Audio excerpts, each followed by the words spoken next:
Terima kasih pemirsa Anda kembali menyaksikan Kominfo Newsroom. Bertepatan dengan peringatan 78 tahun Republik Indonesia, Bank Indonesia meluncurkan fitur baru pada KRIS, yakni KRIS Tuntas, tarik tunai, transfer, dan setor tunai. KRIS Tuntas rencananya akan diimplementasikan secepat-cepatnya pada 1 September 2023 dan selambat-lambatnya 30 November 2023. KRIS Tuntas merupakan fitur terbaru dari KRIS yang didesain agar pengguna dapat melakukan transaksi tarik tunai, transfer, dan setor tunai. KRIS Tuntas bertujuan untuk memperluas akses layanan dan menjangkau seluruh lapisan masyarakat termasuk di pelosok dan wilayah 3T, serta mendukung stabilitas sistem pembayaran. Selain itu, dengan KRIS Tuntas memiliki keuntungan yakni lebih efisien dengan biaya yang terjangkau dibanding metode lainnya. Pengguna hanya perlu memindai KRIS di mesin ATM ataupun agen menggunakan aplikasi keuangan digital masing-masing. Cara melakukan tarik tunai dengan menggunakan KRIS: pertama, pengguna pindai KRIS yang ada pada layar ATM, kemudian masukkan PIN dan uang akan siap untuk diterima. Untuk transfer, masyarakat dapat melakukan transfer dana ke antar pengguna KRIS lainnya dengan cara pengirim pindai KRIS milik penerima. Penerima melakukan input nominal dan input PIN. Dilanjutkan pengirim menginput PIN dan penerima akan menerima uang tersebut. Untuk setor tunai dimulai dengan agen menerima uang dari user, penyetor scan KRIS menginput nominal dan PIN di aplikasi pembayaran dan setor tunai akan berhasil. Biaya transaksi menggunakan KRIS Tuntas yakni Rp2.500 per transaksi. Tidak hanya itu, untuk memberikan kenyamanan dalam bertransaksi, KRIS Tuntas dapat digunakan di seluruh ATM dan agen KRIS Tuntas yang berpartisipasi. Apa yang kita hadiahkan hari ini? Satu adalah KRIS Tuntas, QR Indonesian Standard untuk tarik tunai, untuk transfer, dan juga untuk setor. Ini akan memperluas layanan dan jangkauan KRIS dan juga sekaligus tidak hanya bagi masyarakat kita yang punya akun tapi yang tidak punya akun pun bisa dengan KRIS Tuntas yang jelas biayanya jauh lebih murah. Kita ke informasi selanjutnya pemirsa. Menteri Koordinator Bidang Perekonomian Airlangga Hartarto berharap sistem pembayaran dengan menggunakan KRIS di 5 negara di ASEAN pada 2023 bisa mengurangi ketergantungan terhadap penggunaan dolar Amerika Serikat dalam setiap transaksi antar negara. Adapun 5 negara ASEAN tersebut yakni Indonesia, Malaysia, Singapura, Thailand, dan Filipina.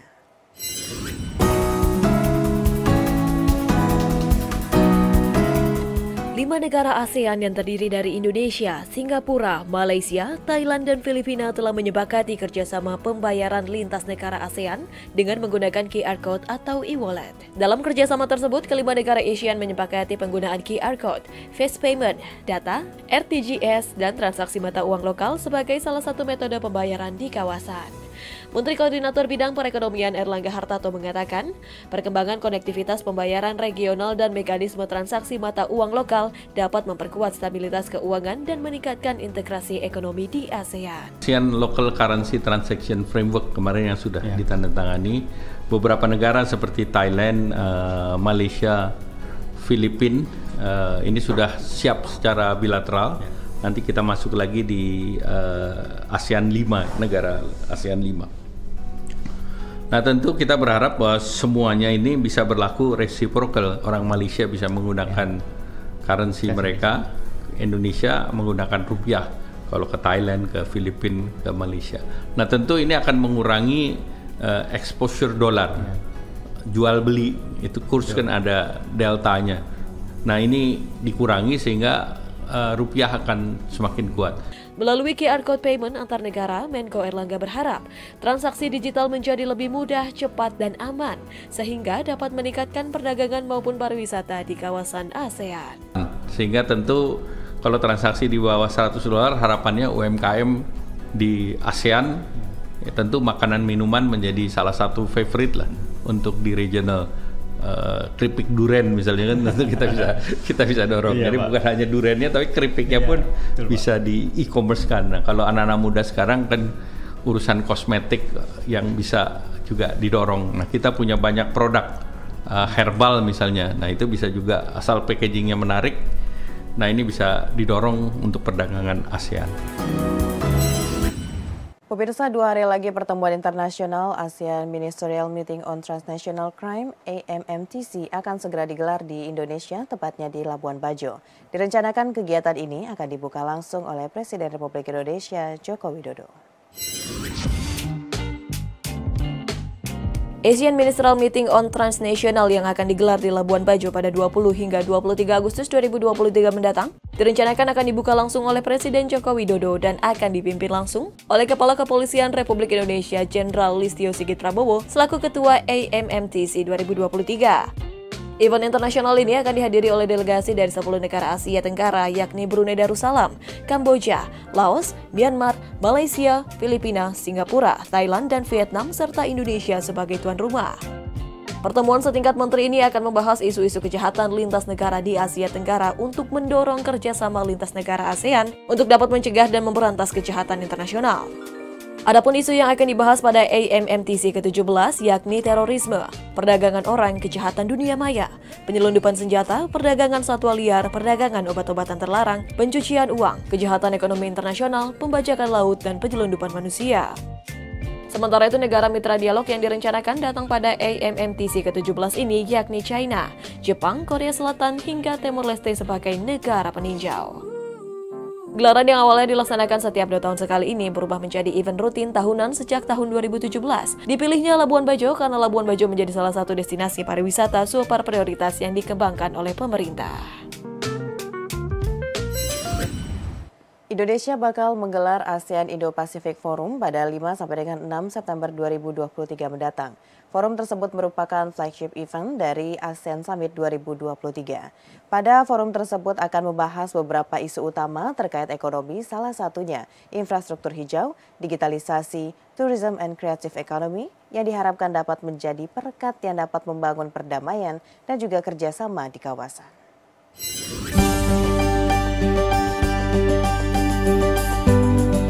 Indonesia akan menjadi tuan rumah flagship event ajang Asian Indo-Pacific Forum atau AIPF pada 5 hingga 6 September 2023 yang merupakan rangkaian acara KTT ASEAN Summit di Jakarta.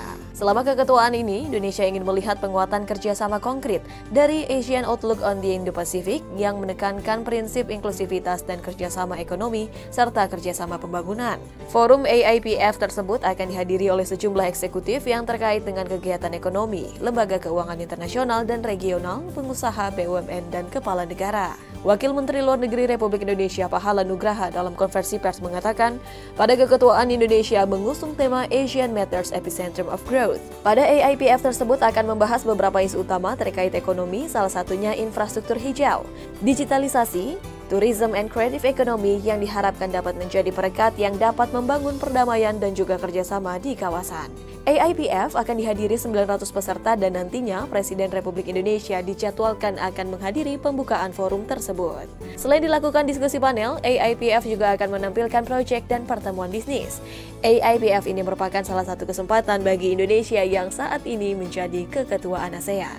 Adapun salah satu tujuan dari keketuaan ASEAN di acara Asian Summit diharapkan dapat menghasilkan beberapa kesepakatan, misalnya terkait dengan penguatan infrastruktur ASEAN, food security, blue economy hingga green economy, digital economy, dan payment ecosystem. Nah, ini merupakan inaugural event di mana ini merupakan pertama kalinya AIPF ini bisa dilaksanakan. Harapan kami AIPF karena tadi merupakan implementasi konkret dari ASEAN Outlook on Indo-Pacific. Kita berharap tentunya bisa dilanjutkan pada forum summit di tahun-tahun berikutnya. Pemirsa, usai jeda kami akan kembali dengan pemanfaatan Artificial Intelligence pada riset penelitian BRIN sesaat lagi.